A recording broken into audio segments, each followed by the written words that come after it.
Hello everybody and welcome back to my channel. If you are new, my name is Wendy and this is Will's Mountain Homestead.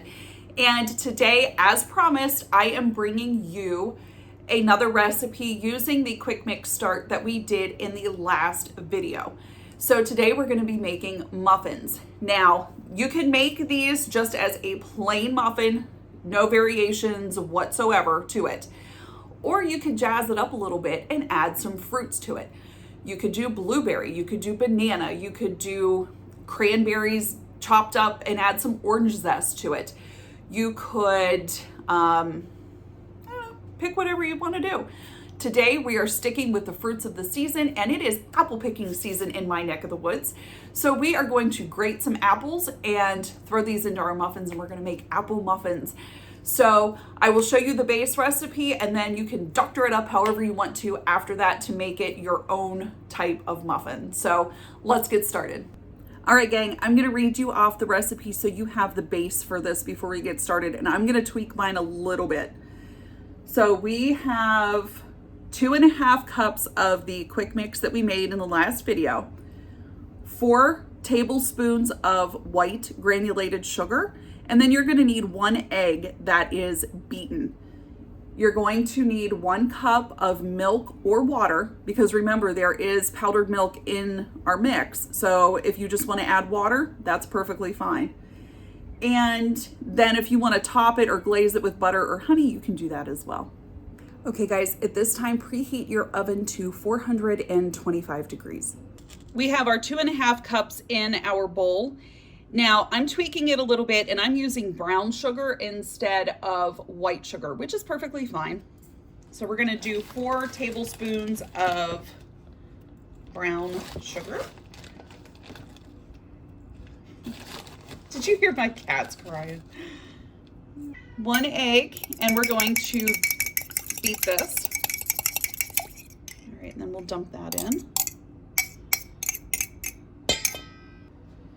And I'm gonna do this with water, so I have 1 cup of water because I wanna show you that you don't need to use milk. Okay, so we're gonna do that. Now, since I am using apples in mine, I am gonna sprinkle just a little bit of cinnamon, and I'm not measuring, I'm just putting just a little bit of cinnamon in this. And then we just wanna stir this until it is incorporated. And that's it, you don't wanna like over mix this batter. I'm just going to use 1 apple, and we're going to peel it, and then we're going to grate it into our mix. So this is a Macintosh apple. Pick whatever apple variety you want, but that's what we're using.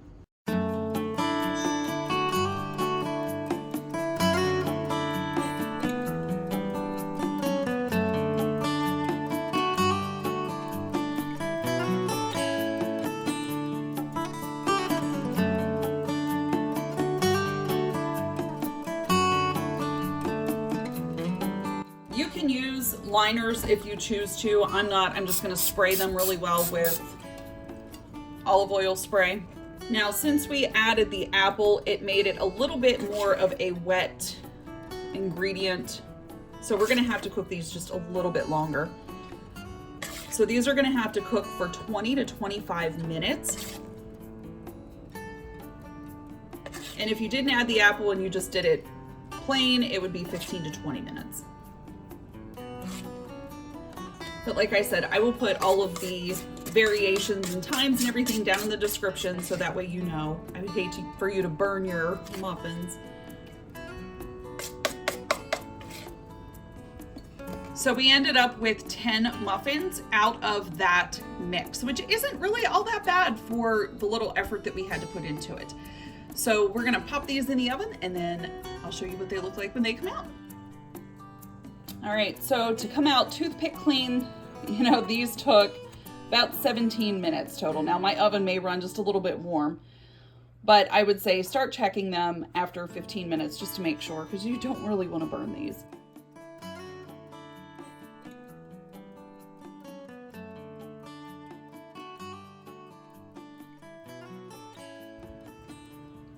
All right, so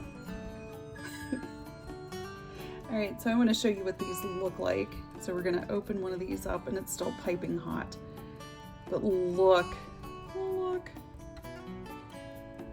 Look at how nice that is. So this is where the butter and honey comes into play. So I'm just gonna drizzle this with a little bit of honey.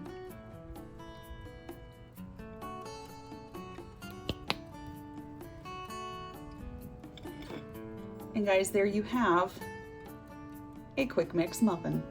All right, guys, that is a wrap for today. Thank you so much for joining me, and please try this recipe. Let me know what you think down in the comments below. And if you want to make a huge batch of these, go ahead, do that and freeze them. They will thaw out perfectly, and they're great for lunches. Pull them out frozen, and by the time your kiddo gets to school and has their lunch, it will be thawed out and perfect. So thanks again for watching. Take care, God bless, and we will see you next time. Bye.